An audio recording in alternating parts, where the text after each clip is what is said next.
ಹಬ್ಬಕ್ಕಂತೂ ಈ ಕರ್ಜಿಕಾಯನ ಮಿಸ್ ಮಾಡೋದಕ್ಕೆ ಹೋಗಲೇಬೇಡಿ.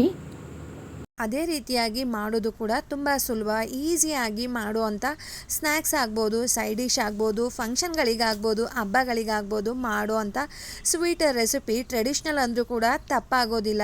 ಈಸಿಯಾಗಿ ಹೇಗೆ ಮಾಡೋದು ಬನ್ನಿ ನೋಡ್ಕೊಂಡು ಬರೋಣ. ಕಡಿಮೆ ಇಂಗ್ರೀಡಿಯೆಂಟ್ಸ್ನಲ್ಲಿ ರುಚಿಯಾಗಿ ಮಾಡ್ಬೋದು.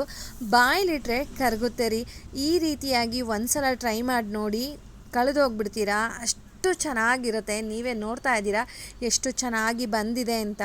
ಅಷ್ಟೇ ಕ್ರಿಸ್ಪಾಗಿದೆ, ಸಾಫ್ಟ್ ಆಗಿದೆ. ಫಿಲ್ಲಿಂಗು ಕೂಡ ಅಷ್ಟೇ, ಬಾಯಿನಲ್ಲಿ ಇಟ್ಕೊಂಡ್ರೆ ಬಾಯಿ ತುಂಬ ಬರುತ್ತೆ, ಆ ರೀತಿ ಇರುತ್ತೆ.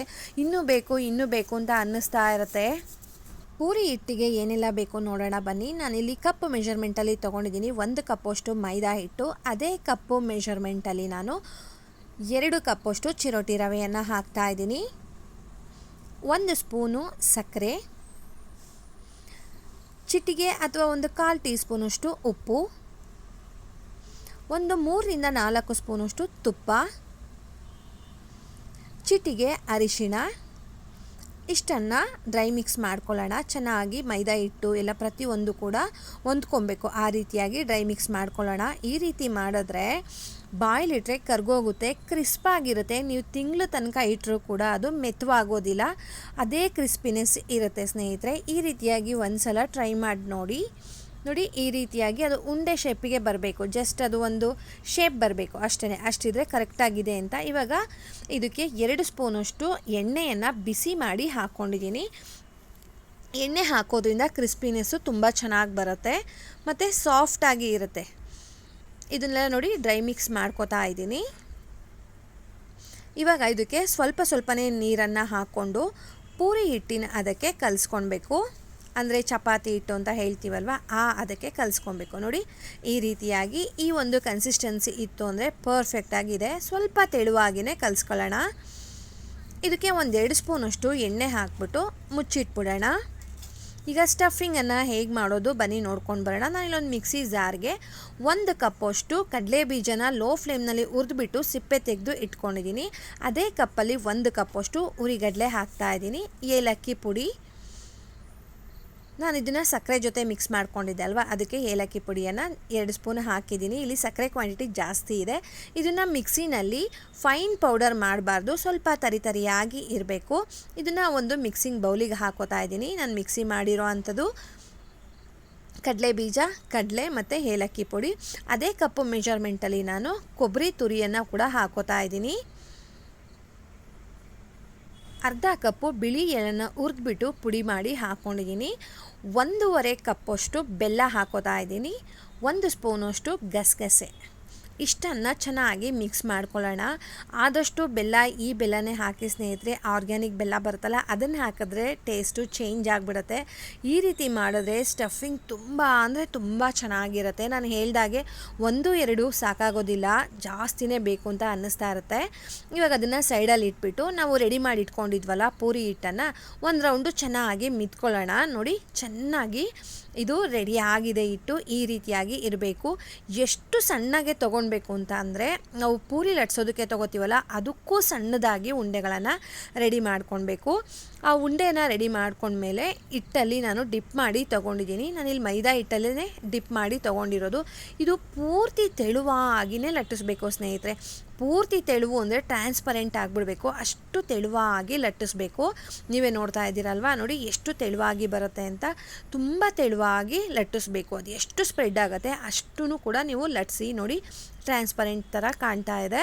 ಸೊ ಇವಾಗ ಒಂದು ಪ್ಲೇಟ್ ಮೇಲೆ ಹಾಕ್ಕೊಂಡಿದ್ದೀನಿ ಆ ಪೂರಿಯನ್ನು.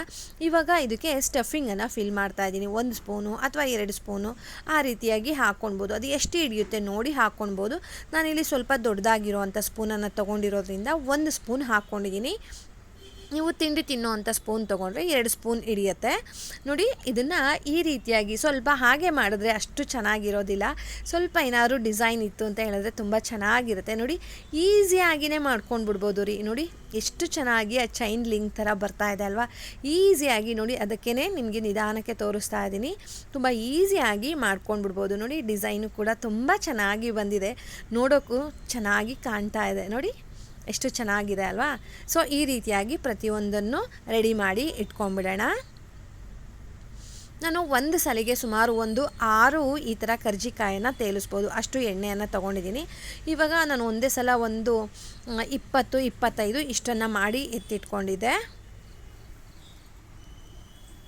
ಇವಾಗ ಎಣ್ಣೆನ ಮೀಡಿಯಮ್ ಫ್ಲೇಮ್ಗಿಂತ ಕಡಿಮೆ ಫ್ಲೇಮ್ನಲ್ಲಿ ಇಟ್ಕೊಂಡು ಇಲ್ಲಿ ಫ್ರೈ ಮಾಡ್ಕೊಬೇಕಾಗತ್ತೆ.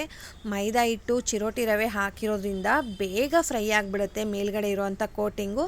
ನಾವು ಫ್ಲೇಮನ್ನು ಏನಾದರೂ ಜಾಸ್ತಿ ಇಟ್ಕೊಂಡ್ಬಿಟ್ವಿ ಅಂತ ಹೇಳಿದ್ರೆ ಒಂಥರ ಸೀದಿ ಥರ ಅನ್ನಿಸ್ತಾ ಇರುತ್ತೆ, ಅಷ್ಟು ಚೆನ್ನಾಗಿ ಫ್ರೈ ಆಗಿರೋದಿಲ್ಲ. ಆದಷ್ಟು ಇದ್ರ ಮೇಲ್ಭಾಗ ಬಬ್ಬಲ್ಸ್ ಬರಬಾರ್ದು ಸ್ನೇಹಿತರೆ. ಆ ರೀತಿಯಾಗಿದ್ದರೆ ತುಂಬ ಚೆನ್ನಾಗಿದೆ ಅಂತ. ಲೈಟಾಗಿ ಬಬ್ಬಲ್ಸ್ ಬಂದರೆ ಏನೂ ತೊಂದರೆ ಇಲ್ಲ, ಜಾಸ್ತಿ ಬಬ್ಬಲ್ಸ್ ಬರಬಾರ್ದು. ಇದ್ರ ಮೇಲೆ ಗುಳ್ಳೆಗಳೆಲ್ಲ ಬರುತ್ತೆ ಅಲ್ವಾ, ಆ ರೀತಿ ಬರಬಾರ್ದು. ನಾನು ಹೇಳ್ದಾಗೆ ಮೀಡಿಯಮ್ ಫ್ಲೇಮ್ಗಿಂತ ಸ್ವಲ್ಪ ಕಡಿಮೆ ಇಟ್ಕೊಂಡು ನೋಡಿ ಚೆನ್ನಾಗಿ ಇದು ಕಲರ್ ಚೇಂಜ್ ಆಗೋ ತನಕ ಫ್ರೈ ಮಾಡ್ಕೊಳ್ಬೇಕು ಸ್ನೇಹಿತರೆ. ಕಲರು ಚೇಂಜ್ ಆಗುತ್ತೆ ಮತ್ತು ಅಲ್ಲಿ ಎಣ್ಣೆಯಲ್ಲಿ ಬರ್ತಾ ಇರೋವಂಥ ಬಬಲ್ಸು ಕೂಡ ಕಡಿಮೆ ಆಗುತ್ತೆ.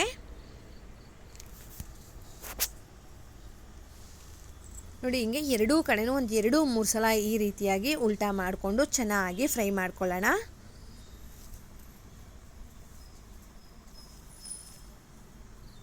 ನೀವೇ ನೋಡ್ತಾ ಇದ್ದೀರಾ ಬಬಲ್ಸು ಕೂಡ ಕಡಿಮೆ ಆಗ್ತಾ ಬಂದಿದೆ. ನೋಡಿ ಆಲ್ಮೋಸ್ಟ್ ಇದು ಕೂಡ ಫ್ರೈ ಆಗಿದೆ. ಸೊ ಇದೇ ರೀತಿಯಾಗಿ ಪ್ರತಿಯೊಂದು ಇಬ್ಬೆನೂ ಕೂಡ ಚೆನ್ನಾಗಿ ಫ್ರೈ ಮಾಡಿ ತೆಗೆದುಬಿಡಬೇಕು. ನೋಡಿ ಇವಾಗ ನೋಡ್ತಾ ಇದ್ದೀರಾ ಅಲ್ವಾ, ಕಲರು ಕೂಡ ಚೇಂಜ್ ಆಗಿದೆ. ಇವಾಗ ಎಣ್ಣೆಯಿಂದ ಸಪ್ರೇಟ್ ಮಾಡ್ಕೋತಾ ಇದ್ದೀನಿ. ಸೊ ಇದೇ ರೀತಿಯಾಗಿ ಪ್ರತಿಯೊಂದು ಇಬ್ಬೆನೂ ಕೂಡ ರೆಡಿ ಮಾಡಿ ಇಟ್ಕೊಂಡಿದ್ದೀನಿ. ನೀವೇ ನೋಡಿ ಎಷ್ಟು ಚೆನ್ನಾಗಿ ಬಂದಿದೆ ಅಂತ. ತುಂಬ ಅಂದರೆ ತುಂಬ ಚೆನ್ನಾಗಿ ಬಂದಿತ್ತು. ನಾನು ಹೇಳ್ದಾಗೆ ತುಂಬ ಈಸಿ ಮೆಥಡು ಅಂತ ಹೇಳ್ಬೋದು. ಈ ರೀತಿಯಾಗಿ ಒಂದು ಸಲ ಟ್ರೈ ಮಾಡಿ ನೋಡಿ, ನಿಮಗೆ ಇಷ್ಟ ಆಗತ್ತೆ. ಮತ್ತು ರುಚಿನೂ ಕೂಡ ಅಷ್ಟೇ, ನಾವು ಹಾಕಿರೋಂಥ ಸ್ಟಫಿಂಗ್ ಎಲ್ಲ ಕೂಡ ಅಷ್ಟೇ ತುಂಬ ಚೆನ್ನಾಗಿದೆ. ಕಡಲೆ ಬೀಜ ಆಗ್ಬೋದು, ಬಿಳಿ ಎಳ್ಳು ಆಗ್ಬೋದು, ಗಸಗಸೆ, ಕಡಲೆ, ಕೊಬ್ಬರಿ ಪ್ರತಿಯೊಂದು ಕೂಡ ತುಂಬ ಅಂದರೆ ತುಂಬ ಚೆನ್ನಾಗಿದೆ. ರುಚಿ ಕೂಡ ತುಂಬ ಚೆನ್ನಾಗಿ ಬರುತ್ತೆ. ನಾನು ಹೇಳ್ದಾಗೆ ತಿಂಗಳ ತನಕ ಇಟ್ಟರೂ ಕೂಡ ಸ್ವಲ್ಪ ಕೂಡ ಮೆತ್ತು ಆಗೋದಿಲ್ಲ, ಅದೇ ಕ್ರಿಸ್ಪಿನೆಸ್ ಇರುತ್ತೆ. ಸೊ ಈ ಥರ ಒಂದು ಸಲ ಯಾರಾದರೂ ಟ್ರೈ ಮಾಡಿದ್ದೀನಿ, ಈ ವಿಡಿಯೋ ನೋಡಿ ಅಂತ ಅನ್ನೋ ಹಾಗಿದ್ರೆ ಕಮೆಂಟ್ ಮಾಡಿ. ಮಿಸ್ ಮಾಡಿದೆ, ನಾನು ವೆಯ್ಟ್ ಮಾಡ್ತಾ ಇರ್ತೀನಿ, ಮಿಸ್ ಮಾಡಿದೆ ನೀವು ಕಮೆಂಟ್ ಮಾಡಿ ಸ್ನೇಹಿತರೆ. ತುಂಬ ಚೆನ್ನಾಗಿ ಬರುತ್ತೆ. ಇದು ಹಾಳಾಯಿತು ಅನ್ನೋ ಪ್ರಮೇಯನೇ ಬರೋದಿಲ್ಲ. ಕರೆಕ್ಟು ಮೆಷರ್ಮೆಂಟಲ್ಲಿ ತೋರಿಸಿದ್ದೀನಿ, ಪರ್ಫೆಕ್ಟಾಗಿ ಬಂದಿದೆ. ನೀವೇ ನೋಡ್ತಾ ಇದ್ದೀರಾ. ಬಬ್ಬಲ್ಸು ಕೂಡ ಅಷ್ಟೇ ಬಂದಿಲ್ಲ, ಎಲ್ಲೋ ಒಂದೊಂದು ಚಿಕ್ಕದಾಗಿ ಬಂದಿದೆ ಅಷ್ಟೇ, ಜಾಸ್ತಿ ಬಬ್ಬಲ್ಸು ಕೂಡ ಬಂದಿಲ್ಲ. ನೋಡಿ ಇಷ್ಟು ಫ್ರೈ ಮಾಡಿಕೊಂಡ್ರೆ ಸಾಕು, ಪೂರ್ತಿಯಾಗಿ ಫ್ರೈ ಮಾಡೋಕ್ಕೆ ಹೋಗಬಾರ್ದು, ಪೂರ್ತಿ ಡಾರ್ಕ್ ಕಲರ್ ಬರೋ ತನಕ. ಯಾಕಂದರೆ ಒಳಗೆ ಹಾಕಿರುವಂಥ ಸ್ಟಫಿಂಗು ಕೂಡ ನಾವು ಫ್ರೈ ಮಾಡಿ ಪುಡಿ ಮಾಡಿರೋದಲ್ವಾ, ಅದಕ್ಕೆ. ಹೋಗಿ ಬರಲಾ? ಬಾಯ್ ಸ್ನೇಹಿತರೆ, ನಮಸ್ತೆ.